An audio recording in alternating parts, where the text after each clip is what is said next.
you ever thought about those crazy, vivid dreams you have every night?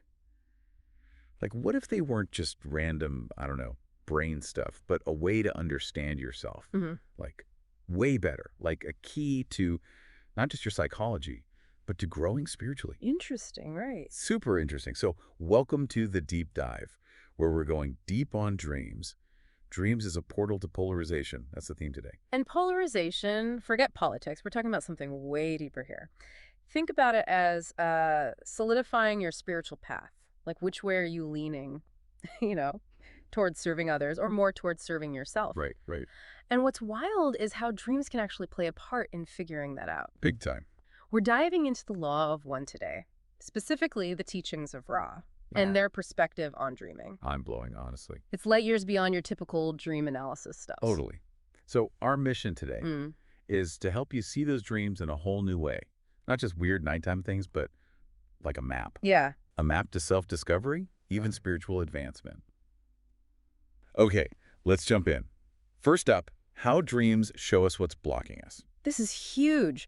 Ra says, and I'm quoting here, the so-called dreaming contains a great deal which, if made available to the conscious mind and used, shall aid it in polarization to a great extent. Well, So think about it. Dreams often give us like symbolic glimpses into things that have happened recently, catalysts, those things that push our buttons, and they can also highlight where we're blocked energetically. oh, interesting. Especially in those lower centers, red, orange, yellow, all about conflict, confusion, all that emotional stuff. So it's like our subconscious is putting on a play every night, using all these bizarre images to show us stuff we're not even totally aware of when we're awake. Exactly. And if we pay attention, those symbols can actually help us pinpoint where we're stuck, right? Like, oh, that's what's been bugging me. Totally, like a check engine light, but for your soul. I love that. An inner diagnostic tool. Okay, that makes sense. So we've got our internal early warning system. Next up, the idea of dreams as a bridge.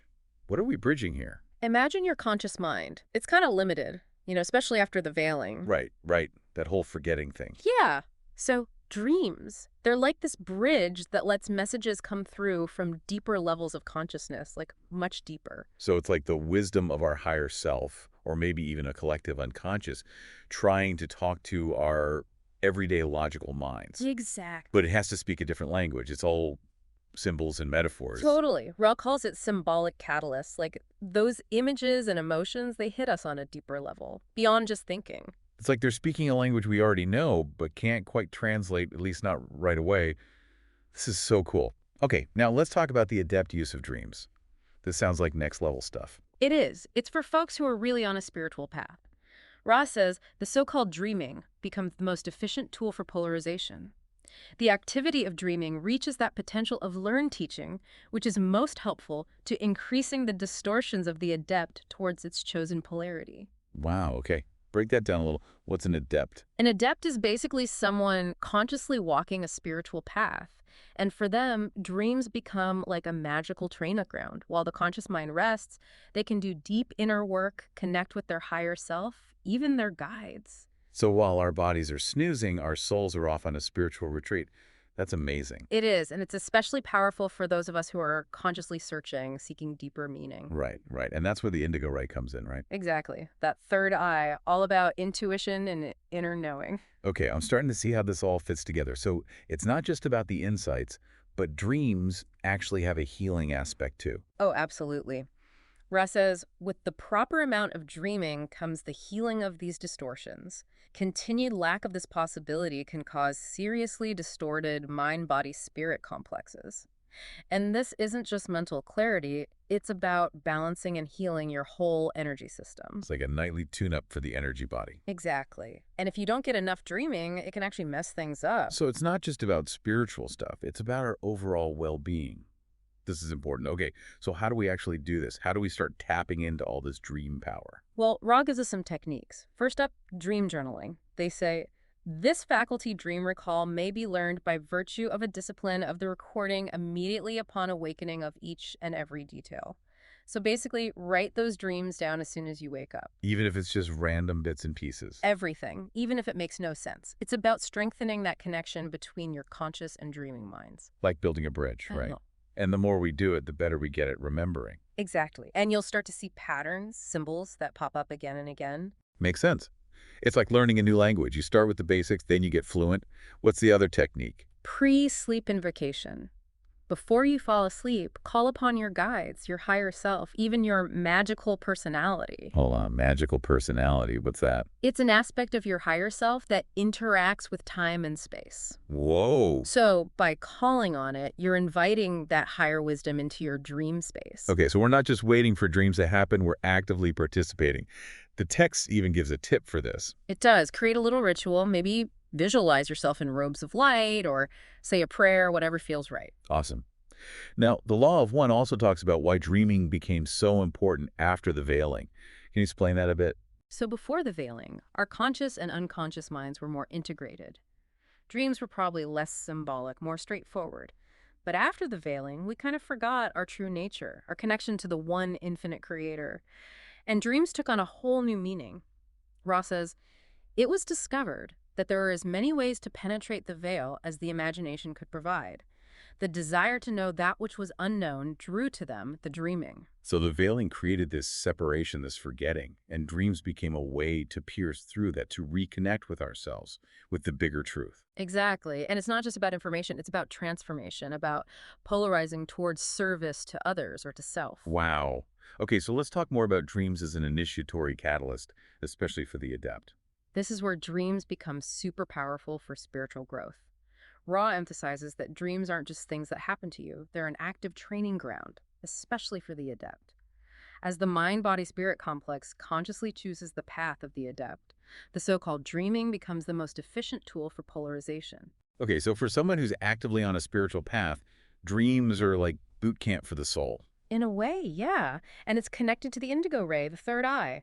The more open that is, the deeper the dream work can go. So it all comes back to energy, right? Absolutely. And the adept is encouraged to call on their guides, their magical personality, all of that before sleep. It's about making dreams a conscious spiritual practice. Fascinating. Okay, so now for a really big question. Who actually creates our dreams? Who's writing these stories? This is where it gets really interesting. Ross says, the mind-body-spirit complex makes what use it can of the faculty of the dreaming. It itself is responsible for this activity, meaning we're the authors of our own dreams. Wait, really? So it's not some outside force or just random brain stuff? It's us. Exactly. Our deeper selves are crafting these symbolic messages, trying to communicate with our waking minds. That's huge. So they must be important. And the material talks about other functions of dreaming too, right? Oh yeah, it's not just about polarization. There's energetic healing. Ross says, with the proper amount of dreaming comes the healing of these distortions, meaning that energy-body tune-up we talked about. That's happening during dream time. Amazing. So sleep is crucial for our whole being, not just physically. What else? Visionary service. Some dreams, they're not just about us. They have messages for others, guidance, inspiration. Ra calls them spiritual offerings. That type of dream, which is visionary, speaks to a hungry world. Such service will increase the entity's polarity. Those are the dreams that feel so big, right? Like they have a purpose beyond just our own lives. Exactly. And by honoring those dreams, sharing those insights, that's a form of service to others. Okay, so to sum up this whole idea of sleeping initiation, what are the key ingredients for powerful spiritual growth through dreams? Let's see, you need to be consciously on a spiritual path, have that indigo ray open, approach your dreams with intention, invoke your higher self and guides, and integrate the lessons you learn upon waking. It's a whole process. It's a commitment, but it sounds so worth it. Okay, let's dig a bit deeper into how dreams relate to our energy centers. Remember those lower centers, red, orange, yellow? Oh yeah, all the conflict, confusion, those icky emotions. Right, well, dreams can give us clues about where we're blocked. Ra says the individual can find specific clues to current energy center blockages and may thereby reduce or eliminate those blockages. So pay attention to recurring themes, intense emotions, those can point to energy imbalances. So like if I'm always dreaming about being stuck, that could be my root chakra, Right. All about security, feeling grounded. Exactly. Or dreams full of emotional drama could point to the sacral chakra. It's all connected. Okay, this is making so much sense. Now let's talk about the archetypal mind. What is that exactly? This is deep stuff. Rod describes it as concept complexes that are rooted in the mind of the logos, basically the source of everything. The archetypical mind is a great and fundamental portion of the mind complex, one of the richest sources of information for the seeker of the one infinite creator. It's like the blueprint of our minds. So these archetypes, they're not just ideas, they're like forces shaping how we see the world. Totally. And dreams, they're a major way that these archetypes communicate with us. Through symbols, right? Exactly. And the material mentions the tarot, which is another system that works with Oh, archetypes. interesting.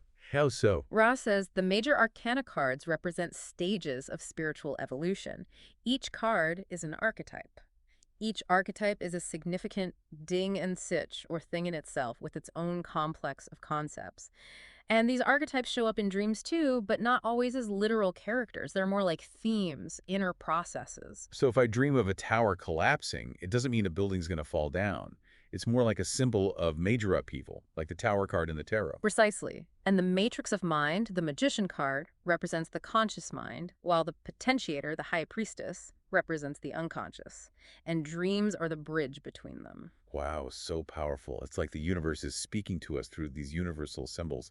And let's talk a bit more about those visionary dreams, the ones that feel so big and important. Right, Ress says, that type of dream, which is visionary and which prophets and mystics have experienced from days of old, speaks to a hungry world. Thus, the dream is of service, and such service will increase the entity's polarity. These are dreams meant to help others, to inspire, to guide. And it's up to us to honor those dreams, to share those insights however we can. Exactly. It's a form of service, and it helps us polarize towards service to others. Now, another fascinating aspect is dream healing. Ra talks about a time-space bridge that forms during dream time. What's that all about? The dreaming process uses the bridge from metaphysical to physical so that healing may take place.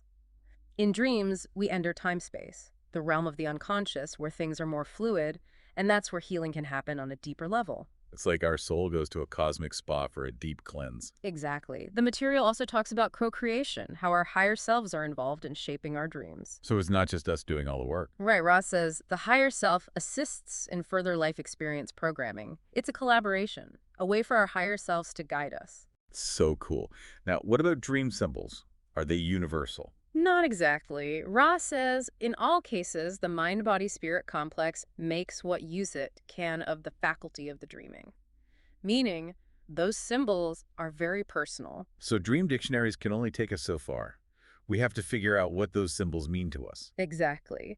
And that's where dream journaling and reflection come in. It's about getting to know your own unique symbolic language. So important. And remembering those dreams, that takes effort too, right? It's a discipline. Ra says, it is only for a trained and disciplined observer to have reasonably good recall of the dreaming. This faculty may be learned by virtue of a discipline of the recording immediately upon awakening. So if you don't remember your dreams much, don't worry, you can train yourself. It's like working a muscle. Yeah. And our spiritual discipline in general affects our dreams too, right? Big time. Ra says, as a mind-body-spirit complex consciously chooses the path of the adept, the so-called dreaming becomes the most efficient tool for polarization. The more dedicated we are to our spiritual practice, the more powerful our dreams become. It's all connected. Okay, let's talk about that nightly dream work ritual. Give us the steps. Okay, step 1, the pre-sleep invocation. I call upon my higher self, magical personality, and guides. May my dreamings serve love, wisdom, and healing. That sets the intention. Love it. Step 2, dream journaling. Keep that notebook by your bed. Write down everything you can remember. Even if it's just a jumbled mess. Everything. Then comes symbol review. Ask yourself what emotions came up, what symbols stood out, what message might the dream be trying to convey. So we're actively engaging with the dream, not just passively observing. Right. And lastly, integration.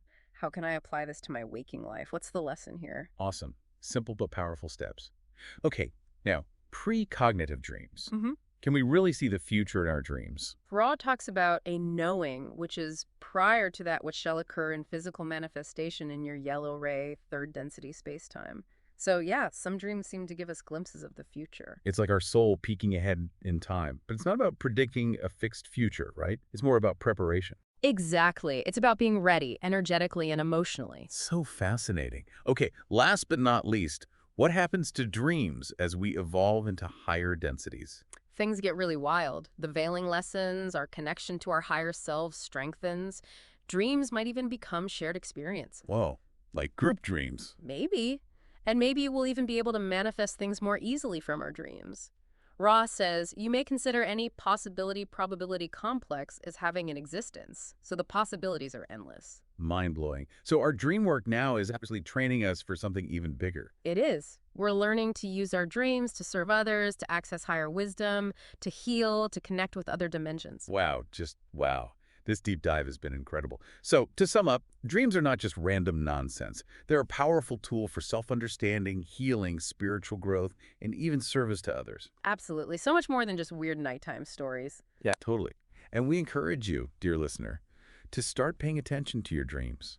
See them as sacred messages from your deeper self. Start that dream journal. Try a pre-sleep invocation. It could change everything. It really could. And so, here's a final thought to ponder. If our dreams are created by our deeper selves with the help of our higher selves, what incredible wisdom might we be missing out on by ignoring them? What incredible potential could we unlock by becoming fluent in the language of dreams? Something to think about. Thanks for joining us on the deep dive. See you next time. Sweet dreams, everyone.